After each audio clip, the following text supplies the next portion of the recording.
இந்த ரம்யா பார்த்த வேலையால பார்த்தீங்கன்னா, இப்போ குடும்பத்தில வந்து பிரச்சனை அதிகமா வந்து வெடிக்க ஆரம்பிச்சிருச்சு. சும்மா வந்து இருந்த இந்த கௌரவ பார்த்தீங்கன்னா, நம்ம ரம்யா வந்து இப்படிலாம் வந்து பேசி வச்சிருப்பா.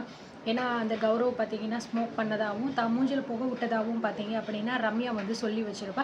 ஸோ, இதனால பயங்கரமா சரவணன் வந்து கோபப்பட்டிருப்பாரு. அது மட்டும் கிடையாது.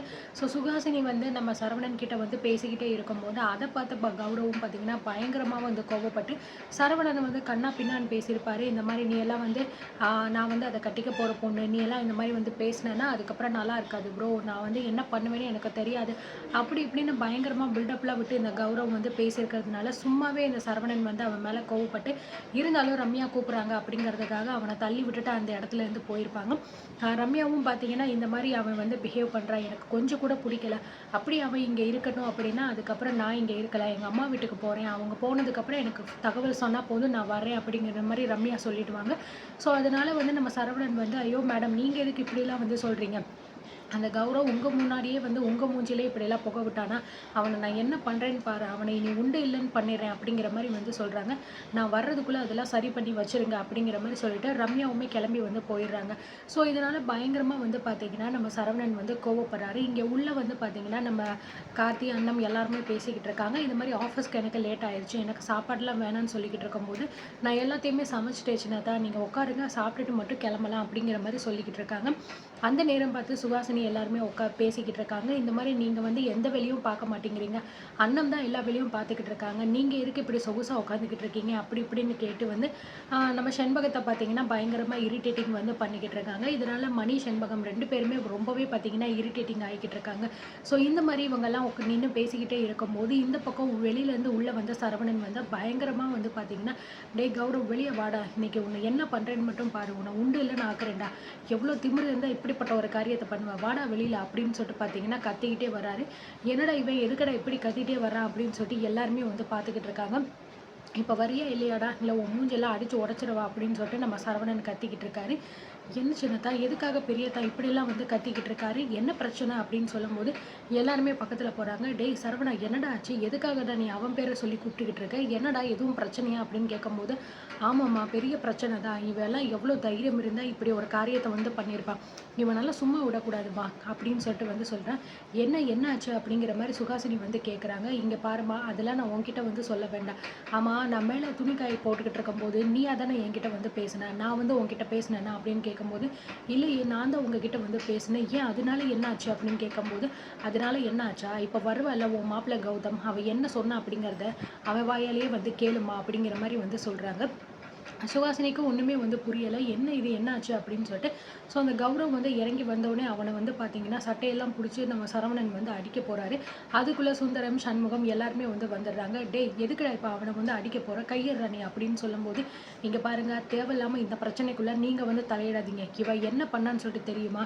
வீட்ல விருந்தாளியா வந்திருக்கா அப்படின்னா, அதுக்கேத்த மாரி இருந்திருக்கணும். ரொம்ப ஓவரா வாய் பேச்சு எல்லாம் பேசிக்கிட்டு இருக்கக்கூடாது. அதெல்லாம் என்கிட்ட நடக்காது. அப்புறம் அவ்வளோதான் உனக்கு மரியாதையே இருக்காது." அப்படிங்கிற மாரி சொல்லும்போது, "ப்ரோ என்ன ப்ரோ? எதுக்காக இப்படி சட்டையெல்லாம் புடிக்கிறீங்க? மொத கைய எடுங்க. எப்ப நான் என்ன பண்ணிட்டேன்னு சொல்லி இப்படிலாம் நீங்க பண்ணிக்கிட்டு இருக்கீங்க?" அப்படின்னு சொல்லும்போது, "என் பொண்டாட்டிகிட்ட என்னடா பண்ண?" அப்படிங்கிற மாரி வந்து கேட்குறாங்க. "என்னது உங்க பொண்டாட்டிகிட்ட நான் என்ன பண்ணேன்? நான் எதுவுமே பண்ணலையே." அப்படிங்கிற மாரி கௌரவ் சொல்றேன். "பொய் சொல்லாத. பொய் சொன்ன அப்படின்னா அவ்வளோதான் பார்த்துக்கோ உனக்கு." அப்படின்னு சொல்றாங்க. "ப்ரோ நான் எதுவுமே பண்ணல ப்ரோ. நீங்க என்ன எத பாட்டுக்கு ஏதோ பண்ணிக்கிட்டு இருக்கீங்க. நீங்க தான் நான் கட்டிக்க போற பொண்ணுகிட்ட தேவையில்லாம வழிஞ்சு வழிஞ்சு பேசிக்கிட்டு இருக்கீங்க. நான் ஒண்ணும் அப்படி கிடையாது." அப்படிங்கிற மாரி சொல்றாரு. ஸோ, இத கேட்டு சண்முகம், செண்பகம் எல்லாருமே வந்து ஷாக் ஆகுறாங்க. என்னப்பா என்ன சொல்லிக்கிட்டு இருக்க நீ?" அப்படிங்கிற மாரி நம்ம சண்முகம் சொல்லும்போது, "ஆமாங்க ஐயா, நான் வந்து கட்டிக்க போற பொண்ணு சுஹாசினி. அப்படி இருக்கும்போது இவர் எதுக்கு இவகிட்ட வந்துட்டு வழிஞ்சு வழிஞ்சு பேசணும்? அதெல்லாம் எனக்கு புடிக்கல. அத பார்த்துட்டு தான் நான் போயிட்டு இவர்கிட்ட சொன்னேன். அப்படிலாம் அவங்க கிட்ட பேசாதீங்க. அது நான் கட்டிக்க போற பொண்ணு." அப்படின்னு சொல்லிட்டு, அதுக்காக இப்போ என்னையே வந்து அடிக்க வர்றாரு இவரு. "இப்படிதான் நீங்க வந்து புள்ளைய வளர்த்து வைப்பீங்களா?" அப்படின்னு சொல்லிட்டு அந்த கௌரவ் பார்த்தீங்கன்னா, சண்முகத்த பார்த்து கேட்கும்போது, சண்முகத்துக்கு என்ன சொல்றதுன்னே தெரியல. உடனே நம்ம அண்ணன் பார்த்தீங்கன்னா, "கௌரவ் எதுக்காக இப்படிலாம் வந்து பேசிக்கிட்டு இருக்கீங்க? என் மாமா என்ன தப்பு பண்ணாரு? முதல்ல என்ன நடந்துச்சு அப்படிங்கிறத நீங்க தெளிவா சொல்லுங்க. இப்படிலாம் வந்து யார் மேலயும் நீங்க பழி போடக்கூடாது." அப்படிங்கிற மாரி சொல்றாங்க. ஸோ, சண்முகம் பார்த்தீங்க அப்படின்னா, "ஏய் நீ ஓரமா வாய் மூடிட்டு நில்லுடி. என்ன என் புள்ள மேல ஏதாவது தப்பு இருக்குன்னு சொல்லிக்கிட்டு இருக்கியா நீனு?" அப்படிங்கிற மாரி வந்து சொல்றாங்க.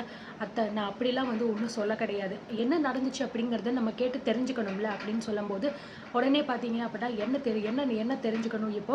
இவ என்ன பண்ணா தெரியுமா? என் பொண்டாட்டி ரம்யா மேலே வந்து மாடியில் இருக்கும்போது இவன் வந்து அந்த இடத்துல வந்து நின்றுட்டு இது சிகரெட் அடிச்சுக்கிட்டு இருந்திருக்கா அப்படின்னு சொன்னோன்னே எல்லாருமே ரொம்ப ஷாக் ஆகுறாங்க. என்னது சிகரெட் அடிச்சுக்கிட்டு இருந்தானா அப்படின்னு சொல்லிட்டு. அதை பண்ணா மட்டும் கிடையாது. ரம்யா வந்து இவனை பார்த்துருக்கா. இவனை பார்த்துட்டு அப்போ கூட இவன் வந்து அந்த சிகரெட்டை கீழே தூக்கி போடாமல் எவ்வளோ தைரியம் இருந்தால் அந்த புகையை என் பொண்டாட்டி மூஞ்சிலே இவன் அடிச்சுட்டு போயிருப்பான் அப்படின்னு சொல்கிறாங்க.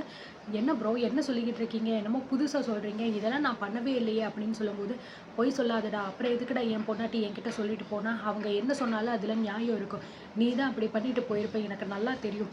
இங்கே பாரு, ஒழுங்கு மரியாதையாக இருக்கிறதா இருந்தால் இதுக்கப்புறம் ஏதாவது என் பொண்டாட்டி விஷயத்தில் நீ போன அப்படின்னா உன்னை நான் உயிரோடே விட மாட்டேன்டா அப்படிங்கிற மாதிரி வந்து சொல்கிறாங்க.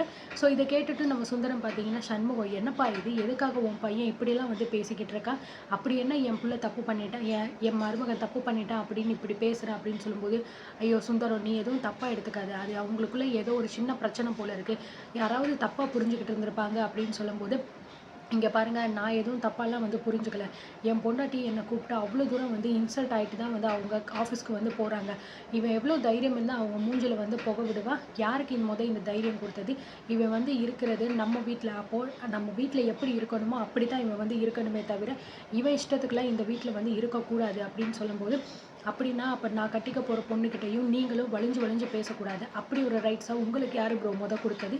நீங்கள் பண்ணது தப்புனா அப்போ நான் பண்ணதில் என்ன தப்பு இருக்குது? ரெண்டுமே சரிதானே அப்படின்னு சொல்லும்போது, என்னடா பேசுனேன் அப்படின்னு நம்ம சரவணன் பார்த்தீங்க அப்படின்னா அந்த ஆளை வந்து அடிக்க போகும்போது உடனே சண்முகம் வந்து போதும் நிறுத்து சரவணா, இப்போ எதுக்காக தேவையில்லாமல் இப்படி அடிக்கிறதுக்கு கையெல்லாம் ஓங்கிக்கிட்டு இருக்க அப்படிங்கிற மாதிரி சொல்லும்போது, நீ எதுக்கு அவங்க கட்டிக்க போகிற பொண்ணுக்கிட்ட போயிட்டு இப்படிலாம் பேசுகிற அப்படின்னு சொல்லும்போது, இங்கே பாருங்கள் எதுவும் உங்களுக்கு தெரிஞ்ச மாதிரிலாம் வந்து பேசக்கூடாது. நான் ஒன்றும் அவங்கக்கிட்ட போய் பேசலை, அவங்க தான் வந்து என்கிட்ட பேசிக்கிட்டு இருந்தாங்க.